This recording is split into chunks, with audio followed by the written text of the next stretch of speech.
Hey guys, in my previous video I asked you to tell me what kind of content you want to see and what should I talk about to pass the content drought that we currently face.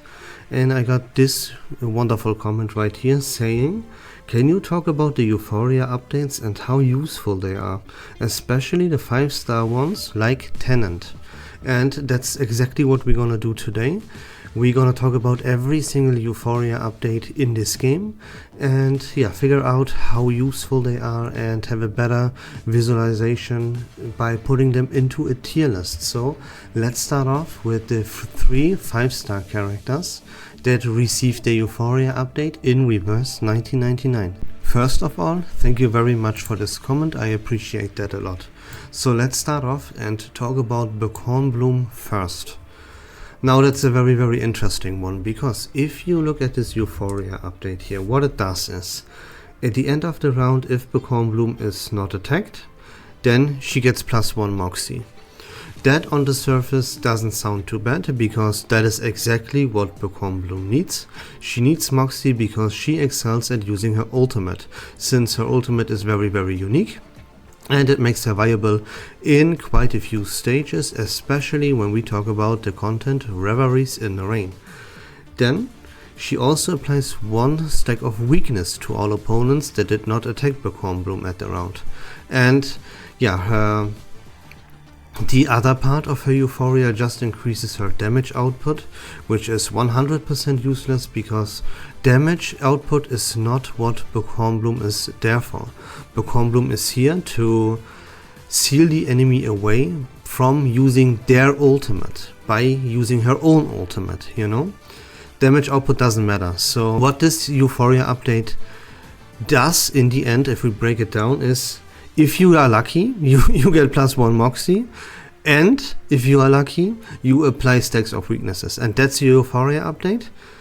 Yeah, that's completely trash, right? Needless to say. Yeah, as I said, like the +1 Moxie, that can come in clutch, but it is by no means, no matter how you look at it, that is not enough to say this would be a good Euphoria update. It's pretty pathetic, to be honest. But yeah, now if we rank Bloom, then we have to keep in mind that those Euphoria updates are not just about these additional effects to something, right? They are also there to increase the character's stats. And that's why it's very important to look at how good or bad, for that matter, the character is by default, right? Without the Euphoria update, because you can only upgrade the Euphoria so far to only increase the stats, but not get the additional effects. And that is pretty cheap, as it doesn't cost you Key of Thoughts. So that's why I put Bloom into our D tier instead of the E tier, because yeah, her Euphoria is complete garbage.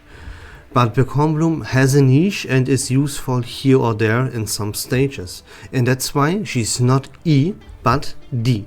Then let's talk about Tenant real quick. Now, she herself by default and her Euphoria update, as you can see here, is all about the mechanics of bullets.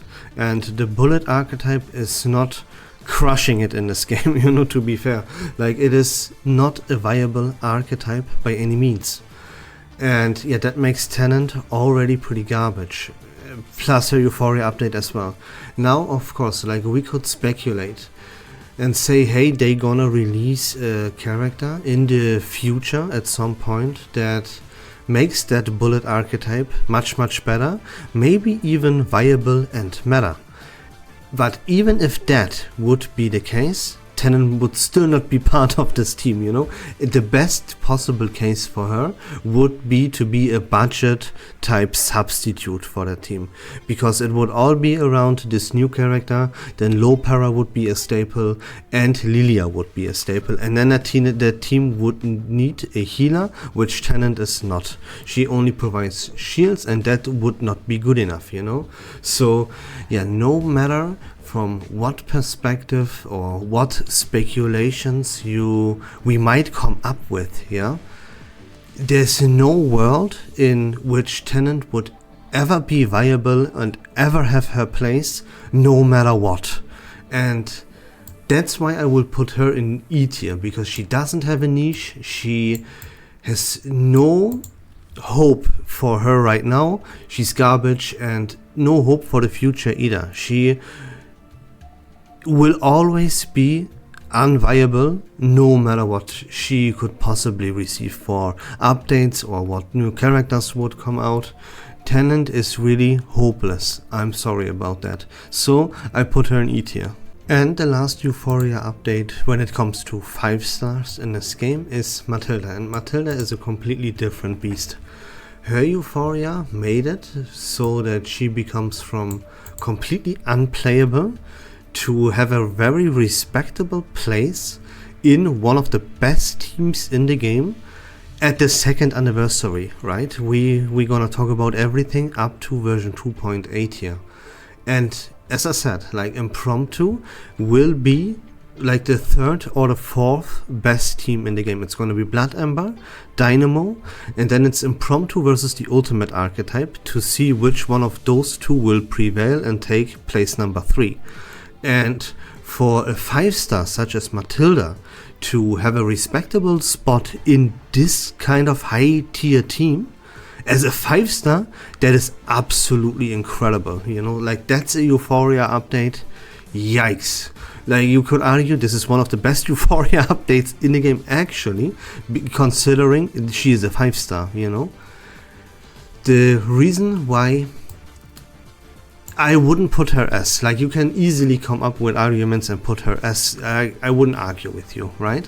The reason why I would not put her in S tier but in A is that she is as incredible as her Euphoria update is, not slottable. You have to play Impromptu or Matilda is completely useless, right? No slottability.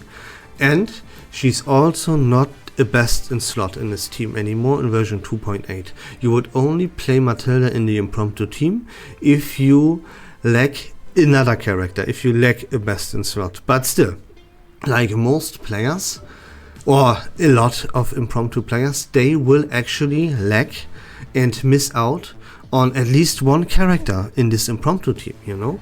And then Matilda is here. So very, very respectable, absolutely fantastic Euphoria update. And yeah, that's by far the best 5-star in the game if we look at those Euphoria updates, no question about it. Or yeah, even in total you could argue, you know? There are lots of stuff that is very, very good that we can come up with when we talk about this Matilda character, and especially her Euphoria update. So that's an A with the potential for S. And yeah, there we go. So now we're gonna move on to our 6-star characters and cover those really quickly. Starting off with Regulus. Now Regulus, her Euphoria update is pretty good. You can replace Voyager with Regulus in the Impromptu team in version 2.8 if you dare to choose to invest your resources into that, right? Maybe you have to pull for Regulus, and you have to also invest a lot of keys of thought in version 2.8. And will it be worth it to invest some of these keys into Regulus, plus maybe even a little bit of Unilogs? That decision is something that you have to make for yourself. She will be a little bit better than Voyager, and she will be the best in slot for the Impromptu team. But it's really it's really close, you know. It's not like, oh, you have to have Regulus, or otherwise this Impromptu team is way worse, or like something like that, you know. You get her if you don't have Voyager, or if you want this Impromptu team to be like absolute perfection, yeah, then you put in Regulus or instead of Voyager. So she is the best in slot in one of the best teams in the game in version 2.8. So that makes her Euphoria update pretty incredible, you know. Not a lot of characters can say that about themselves. But yeah, she's not the star of the team. She is not a 100% must-have, and Voyager is on pretty much on the same level as Regulus if we break it down. So yeah, A is all I can give to Regulus. Then moving on to Jessica, which is kind of the same, you know. Her Euphoria update, her second Euphoria update, makes it so that she becomes part of, yeah, a top tier team in the game, is fair to say. It will be like the fifth or the sixth best team in the game with this poison archetype, and Jessica is gonna become a staple and the best in slot in that team.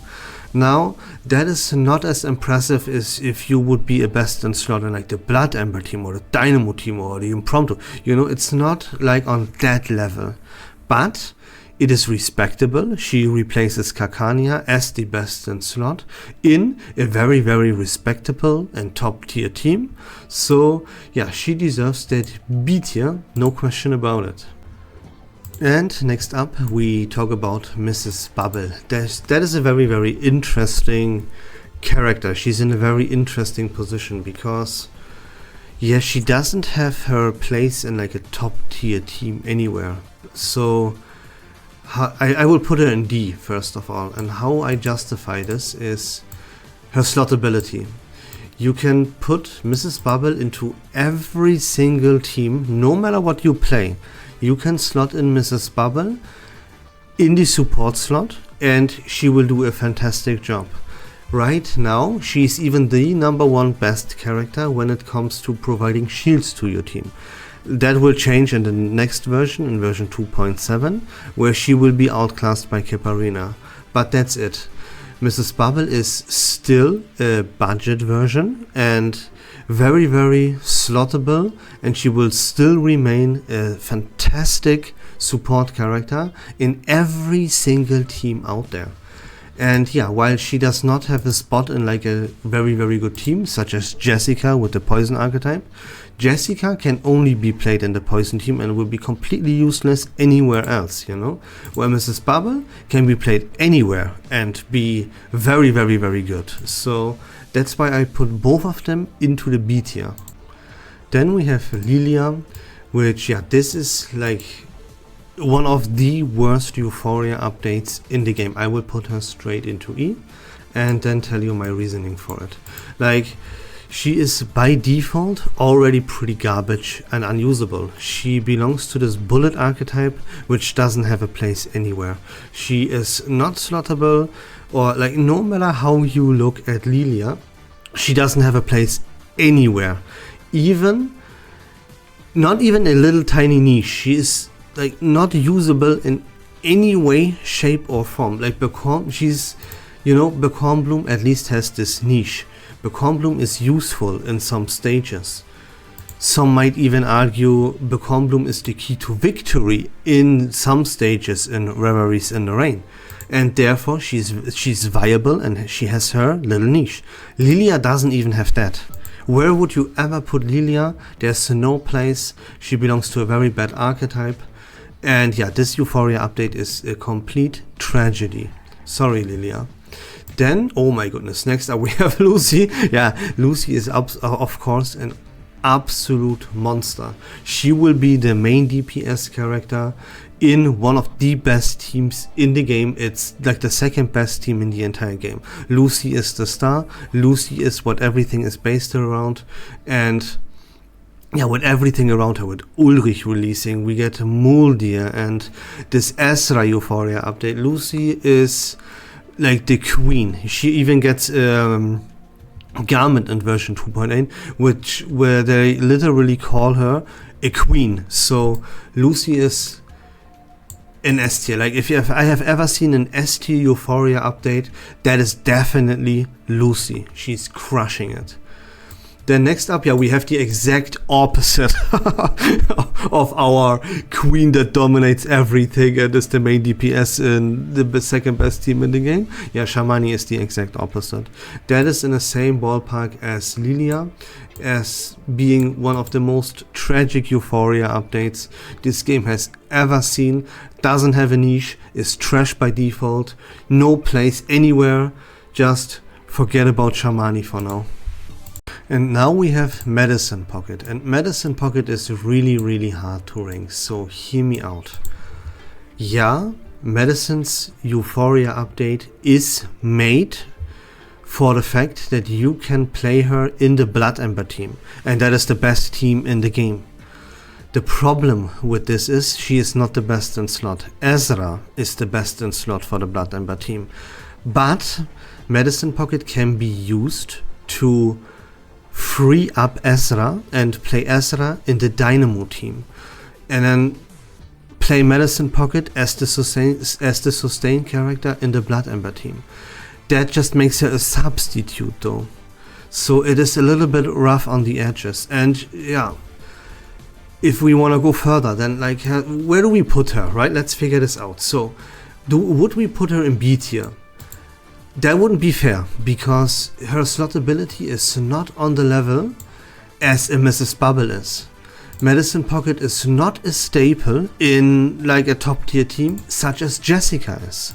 Medicine Pocket would only be the substitute to free Ezra. So if we look at it like that, then the B tier wouldn't be fair, right? We would have put her into the C tier. But then, can we justify putting even if she is just a substitute, right? That is still a substitute, a very viable one, for the best team in the fucking game, you know? So how could we put that into the C tier? And that's the big problem I encounter when it comes to ranking Medicine Pocket. So I will leave that decision up to you. I will go for the route as she's not the best in slot. She is not as slottable as Mrs. Bubble. She doesn't have her slot in a top tier team such as Jessica. So in my personal opinion, I wouldn't find it fair to put her in the same tier as these two. That's why I will put her in C. But if you would want to rank her up to the B tier for the simple fact that she's a substitute for the best team in the game, I wouldn't blame you, I wouldn't argue with you, and we could still remain friends. Then we have Pickles. Now, it's also a little bit rough, but yeah, hear me out. So he only, quote unquote only, supports characters from the mineral affiliates. He does that like nobody else in the game does though. And what saves Pickles for the moment at least is that there are very, very good mineral type main DPS characters in the game, with Recoleta, which is the star of the ultimate archetype, one of the best teams in the game, and Pickles can be played there as a support, right? You have then Melania and Pickles support Recoleta and put a healer in there. That's totally reasonable, that is totally viable, no question about it. And he is probably even the best in slot in another very, very good team, which is the follow-up team around Jiu Nyangje with Flutterpage and Fatutu. So incredibly strong team, and he's the best in slot in that kind of team, and even a little bit slottable, because you can also put him into the ultimate archetype team, another top team in this game. And yeah, I mean, that really makes him B tier. Not A, not quite A, it's very close though, because he only has mineral type affiliates characters, and that might reduce his viability moving forward. And right now, it's not the best team, it's not the second best team, even if in the third best team, maybe, with Recoleta, it's questionable if you put him there. So his true place is with GU in the follow-up team, and that's why I put him into the B tier and not A, although, like, again, you can put him in A, I wouldn't argue with you. For me, he is B. And next up we have Sotheby. Now, here I have to remind you of the fact that we put a lot of emphasis in this tier list when it comes to the Euphoria updates. And Sotheby's Euphoria update made her the second best healer in the entire game. And she's even the best in slot. She is the undisputed healer for the poison team. And for the fact that what Sotheby became due to her Euphoria update, with having a very solid uncontested spot in the poison team, and being the second best healer in the game, And we put a lot of emphasis onto the Euphoria updates here in this tier list, so to be an S tier, right? Like, every single team in this game needs a healer, and if you are the second best healer in the game, then you are pretty much like already S tier. If we look at all characters that receive their Euphoria updates, then Sotheby is the best healer, right? So that deserves an S tier, no question about it. But keep in mind, like, if we would like look at the full picture at every single character and not put emphasis onto the Euphoria updates, then yeah, this tier list would obviously change, but that doesn't matter as we put emphasis onto the Euphoria updates here. That just as a quick reminder. Then we have Eternity, and yeah, here does have to be another reminder that we talk about version 2.8, and this is where Eternity becomes a little bit rough on the edges. But again, like, her Euphoria update is absolutely fantastic. She is right now a must play in one of the best teams currently available in the game, which is the Semile team. And in version 2.8, she will remain part of the Blood Ember archetype team. So yeah, like, she is replaceable. That is a little bit of a problem, and yeah, if we speculate in the future, but yeah, let's not do that. So her Euphoria update is overall fantastic, and she will remain a part of the Blood Ember team. But yeah, all the signs point towards that Eternity will probably be replaced in the very near future. Some people even say she will already be not a best in slot in the Blood Ember team. But yeah, I would disagree with that for the time being. And yeah, she is somewhere in between S and A, honestly. Like, it's very, very, very tough. But yeah, let's look at it like that. She is part of one of the best teams currently with the Semile team, and in version 2.8 she will remain, at least for a while, at least a very viable, if not even a best in slot in the Blood Ember team. And yeah, no, I have to put an A looking forward. Like, we will also cover the Semile Euphoria, and yeah, that heavily outclasses Eternity. So yeah, I will put her an A for now, and I think that's actually the perfect slot. Since I just mentioned Semile and her Euphoria, let's get that out of the way real quick, and that is the actual S tier, because yeah, she will be, thanks to her Euphoria update, be a staple and a definitely best in slot in the Blood Ember team. She will be Nautica's sub DPS, and yeah, that spot is not contested and very, very unlikely to be contested in the future. So I mean, if that doesn't deserve the S tier, then I wouldn't know what would deserve it. This is a best in slot in the best team in the game, and therefore it has to be S tier. Then next up we have Duver, which, yeah, that is another catastrophe. She is in the exact same ballpark as Bloom, as both of the Euphoria updates are complete garbage, right? If we only and only look at the Euphoria updates themselves, these are both E tier.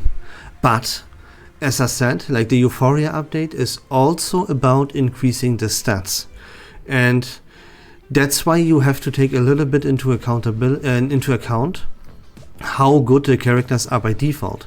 And Bloom and Duver, they have a little bit of a niche, which the Euphoria updates supported that niche a little bit, you know, and that's why they are not E. The characters in E, they have terrible Euphoria updates, and they don't even have a niche no matter where you look. So yeah, that's the reasoning behind that. We can move on. Then we have Voyager. That is the exact same case as Regulus. Voyager, can be replaced by Regulus in version 2.8, but it doesn't have to be the case. You can skip Regulus and keep Voyager, you will be completely fine. It won't make much of a difference.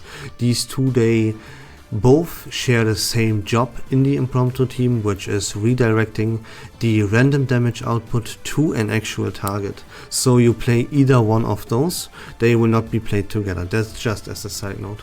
And yeah, now you could make the argument to move Matilda down to the B tier, because Voyager and Regulus are already in the A tier as well, and those are both better characters than Matilda respectively, right? That would be true. I will still keep Matilda in A because she's a 5-star, and the impromptu team also does not have the biggest lineup possible, and Matilda will still see play because of that in a lot of impromptu teams. So yeah, let's keep Matilda where she is. Then we can talk about Jiu Nangja. That will be one of the best DPS characters in version 2.8. She will receive her Euphoria update in version 2.7, and she will be the main DPS of the follow-up team with Pickles, Fatutu and Flutterpage. That team will be absolutely hella cracked, although it will be just, yeah, rank 5 or 6. It depends, right? We have Blood Ember, Dynamo, then we have Impromptu, Ultimate, and then it's either the follow-up team or the poison team. So this will be at best like the 5th best team, if not maybe even the 6th best team. And that is why I can't put her in S tier. But still, that is your main DPS for one of the best teams in the game, and it absolutely deserves the A. Now, I mean, sure, if we look at the rest of the bunch here, then we could argue that Jiu is actually an S tier, right? But yeah, no, the team is just not good enough. Even Eternity, right? Most people would say, oh, Jiu is better than Eternity, yeah, but Eternity has a spot in the best team in the game. Jiu doesn't. Yeah, I mean, kind of, but you get the point. Eternity is in the best team in the game, and Jiu is like 5th or 6th place. So that's why they are in the same tier. Next up, we have Ananli, and yeah, that's a little bit niche. You know, Ananli's Euphoria is only here so that Noir has her partner in crime, and there is great synergy with that. But yeah, for the time being, that is just like absolutely not enough. It comes in as Duver and Pecan Bloom as a little niche. Like, yeah, we can argue that Ananli's niche is worse than the niche of Pecan Bloom and Duver. I would say that is true. But yeah, you don't even play Noir as the ultimate archetype main DPS. That spot would go to Recoleta, you know. So it's tough. She belongs somewhere between the D and the E tier. She is not on the level of Pecan Bloom and Duver, but she is also not as bad as the characters in E. So yeah, you go ahead and make that decision for yourself. I will keep her in D because I would deem it a little bit unfair to put Ananli on the same level as Shamani. Like, at least she can be played with Noir, you know? What can Shamani be played with? Yeah, exactly. No one. And that's the reason I put Ananli in D. Then, next up we have Melania. That's also a tough one. Like, yeah, she is Recoleta's partner in crime, and she's even slottable. Like, you can play Melania in any team that evolves around a main DPS character that excels at using their ultimate. And that's pretty good slottability. And she has a safe spot in one of the best teams in the game. And yeah, that nets her the A tier, kind of. Like, her Euphoria update again, which we put emphasis on, catapults her from completely unplayable trash to a very respectable slot, and she's the partner in crime now for one of the best DPS characters in the game. So yeah, I think A is the perfect spot for Melania. Then, last but not least, we have Ezra, and yeah, spoiler alert, that is an easy S tier. Like, again, Ezra is completely unviable garbage, doesn't have a place in the game, and belongs into the trash can, you know, such as Matilda, but that's another story.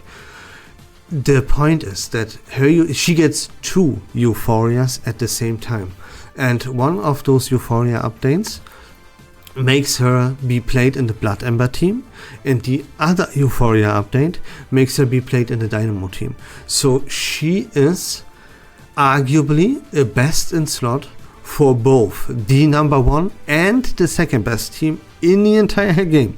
That is absolutely incredible, and where else could I put her for that reason than into the S tier, right? It kinda explains itself, honestly. And there we go, we did it. That was all the possible Euphoria updates that are currently available in the game, where you play them, how good they are, and so on and so forth. I hope that was fun and informative. If you like Reverse1999 content in general, please consider leaving a follow on my channel, I would really appreciate it. But until next time, take care of yourselves, have a great day, and we love this game.